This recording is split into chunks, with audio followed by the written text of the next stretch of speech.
కూసారు కింద కూసారు.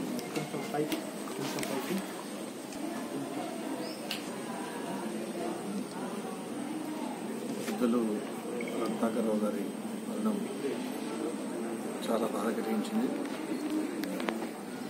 రాజకీయాల్లో రత్నాకరరావు గారి వారితో చాలా బాంధవ్యాలు ఉన్నాయి.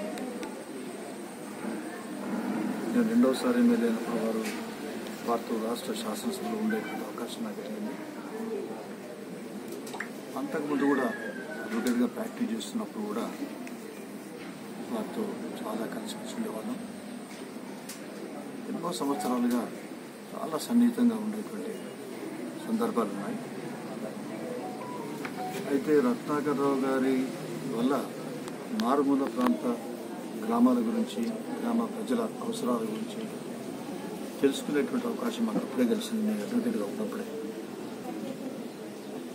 తర్వాత వారు శాసనసభ్యునిగా, మంత్రిగా అయిన తర్వాత విపరీతమైనటువంటి పర్యటనలు, మాతో కానటువంటి విషయాలు ఎన్నోసార్లు చెప్పేది, మేము మీ విధంగా మేము పోలేదు, ఆ గ్రామాలకు పోలేము. ఎన్నిసార్లు హైదరాబాద్ నుంచి గ్రామాలకు మళ్ళీ తెల్లవారి రావడం, రాత్రి కూడా పోవడం, తెల్లవారి రావడం, ఒక కర్మయోగిని తలపించే విధంగా ప్రజల కోసం సేవ చేసేటువంటి వ్యక్తి. మరి అటువంటి నాయకులు మళ్ళీ ఈ తరంలో రావాల్సినటువంటి అవసరం ఈ సమాజానికి. వారికి నా హృదయపూర్వకమైనటువంటి నివాళులు అర్పిస్తున్నాం. మరి కుమారులు ఉన్నారు, వారందరూ కూడా తండ్రి బాటలోనే నడిచేటువంటి ఆ సత్తా ఉంది. రాజకీయాల్లో కానీ ప్రజల అవసరాలు తీర్చడానికి కోసం వారు చేసే పరిశ్రమ. కాబట్టి వారి ఆత్మకు శాంతి చేకూర్చాలని హృదయపూర్వకంగా కోరుకుంటున్నాను.